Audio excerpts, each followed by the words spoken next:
اس دور میں میں اور ہے، جام اور ہے، جم اور، ساقی نے بنا کی روش لطف و ستم اور، تہذیب کے غازل میں ترشوائے صنم اور، مسلم نے بھی تعمیر کیا اپنا حرم اور، ان تازہ خداؤں میں بڑا سب سے وطن ہے، جو پیرہن اس کا ہے وہ مذہب کا کفن ہے۔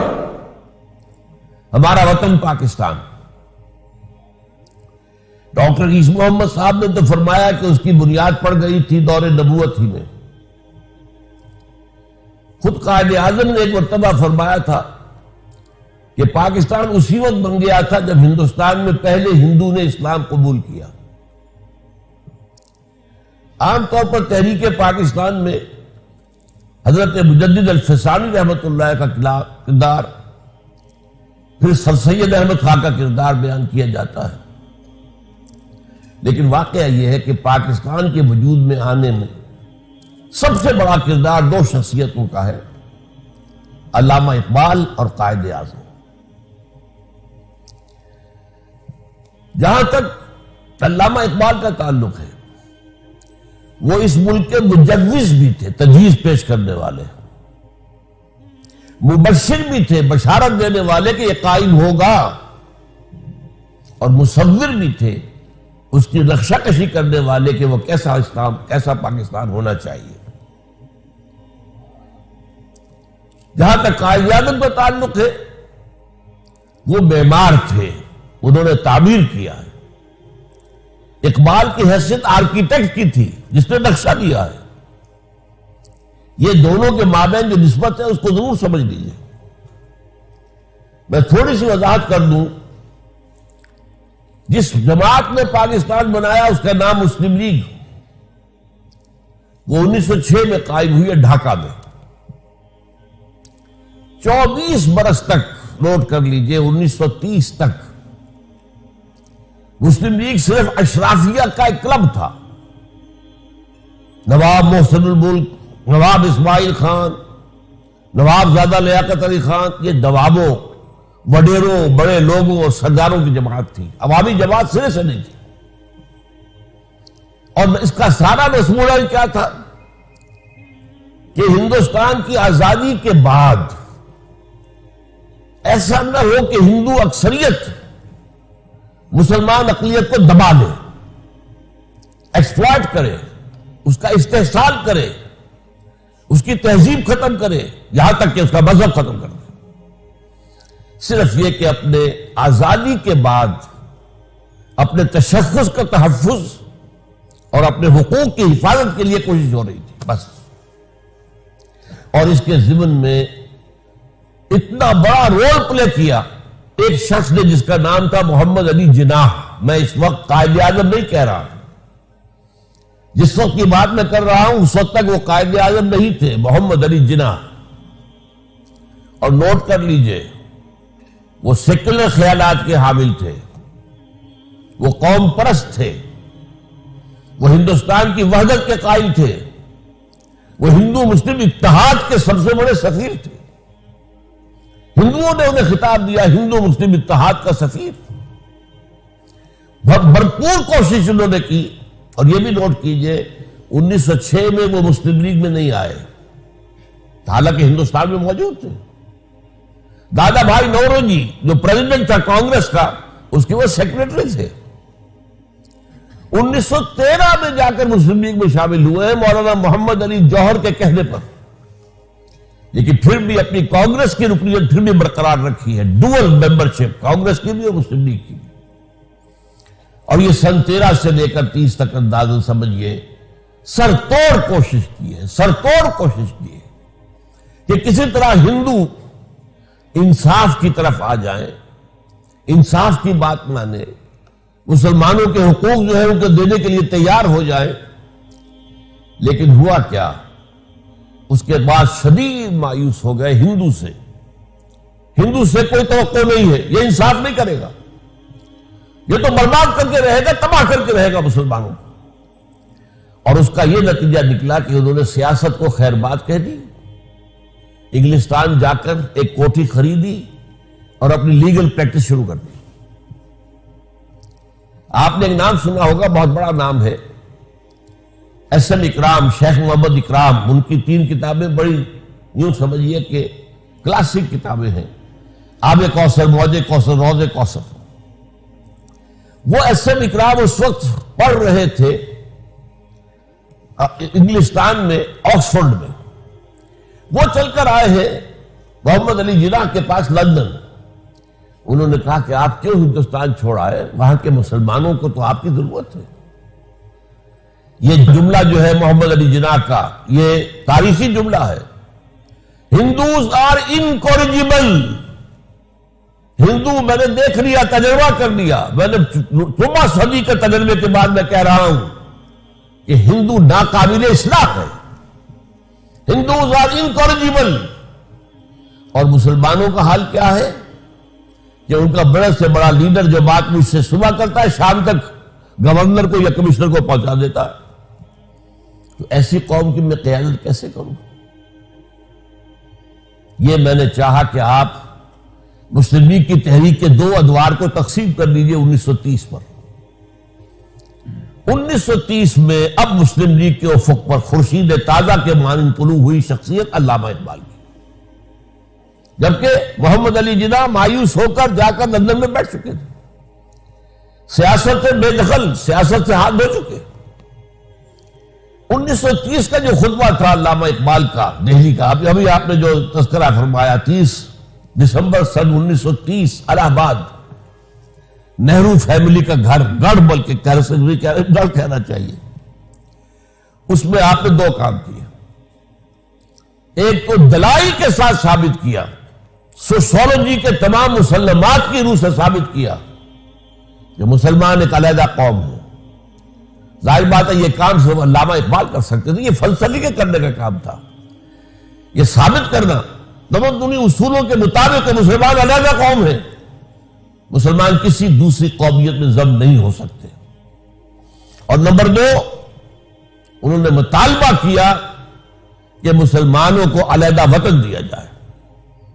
اور اس کے ضمن میں ایک بات جو انہوں نے کہی وہ یہ تھی کہ یہ پروفیسی ہے، نوٹ کر لیجئے یہ لفظ، یہ ڈیسٹنی ہے، یہ میری پیشین گوئی جو ہے، تقدیر مبرم ہے کہ ہندوستان کے شمال مغرب میں ایک آزاد مسلمان ریاست قائم ہوگی۔ یہ تجویز نہیں تھی، اگرچہ اسی میں ڈیمانڈ بھی تھی۔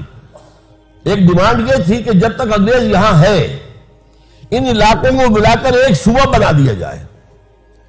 یہ پنجاب، سندھ، سرحد، بلوچستان کو ملا کر ایک صوبہ بنا دیا جائے، تاکہ مسلمانوں کے اندر یہ تھوڑی بہت نسلی لسانی جو فرق اور تفاوت ہے، رفتہ رفتہ یہ ختم ہو جائے۔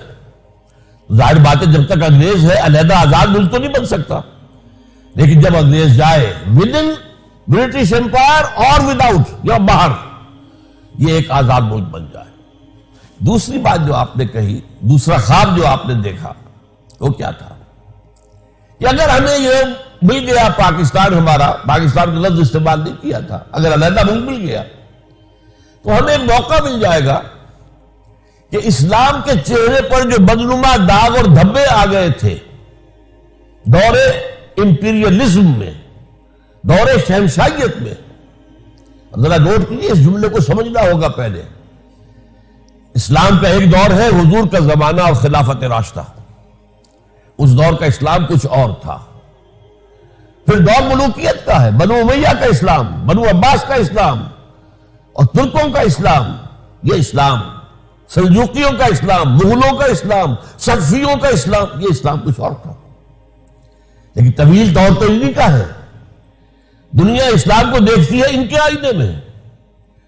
ہمیں موقع مل جائے گا کہ اسلام کے چہرے سے یہ بدنما داغ اور دھبے ہم دھو دیں، اور اسلام کی اصل روح کے مطابق، یہ پھر الفاظ نوٹ کیجئے، اسلام کی اصل روح کے مطابق اور عصر حاضر کے زمانے کے تقاضوں کے مطابق ہم ایک نظام اور ایک دنیا کے اندر ریاست قائم کر کے اسے روشنی کا مینار بنا دے۔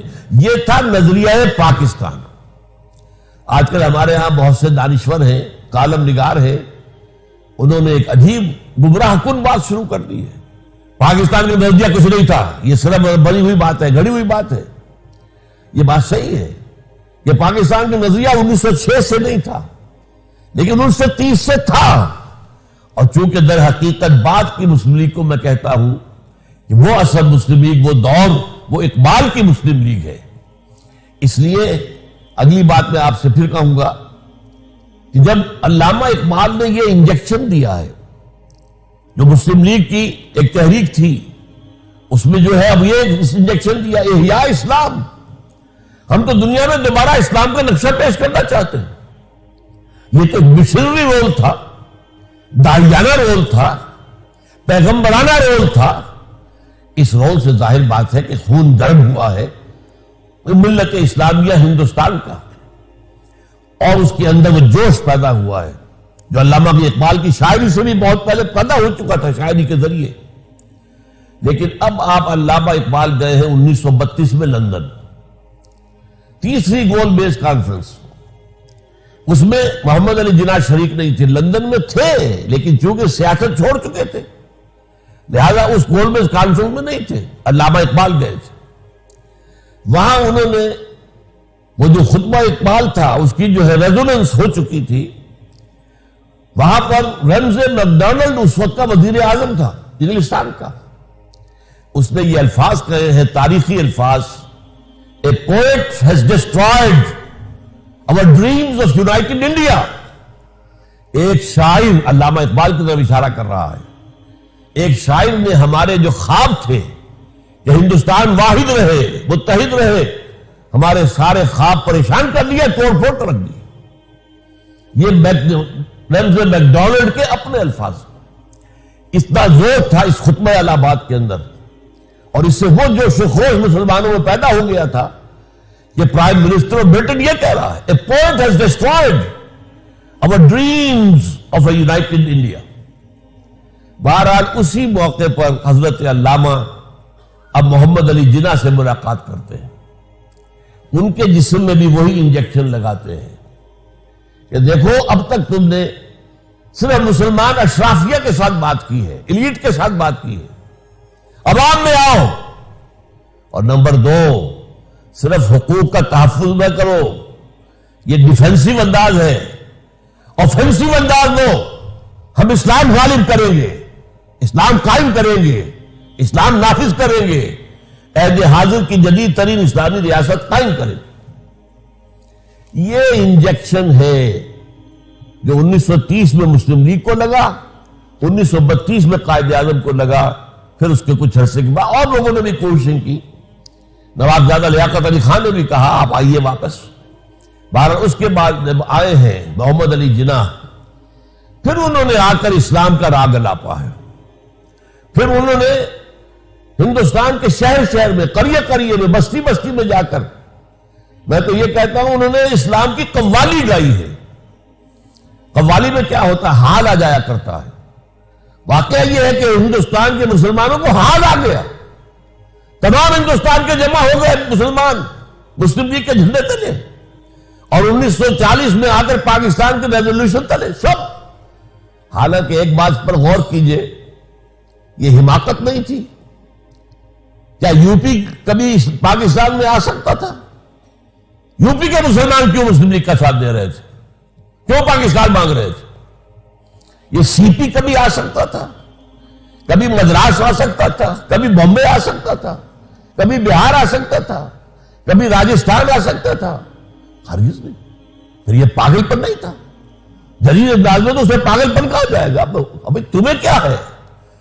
تمہیں تو پاکستان ملنے والا نہیں ہے۔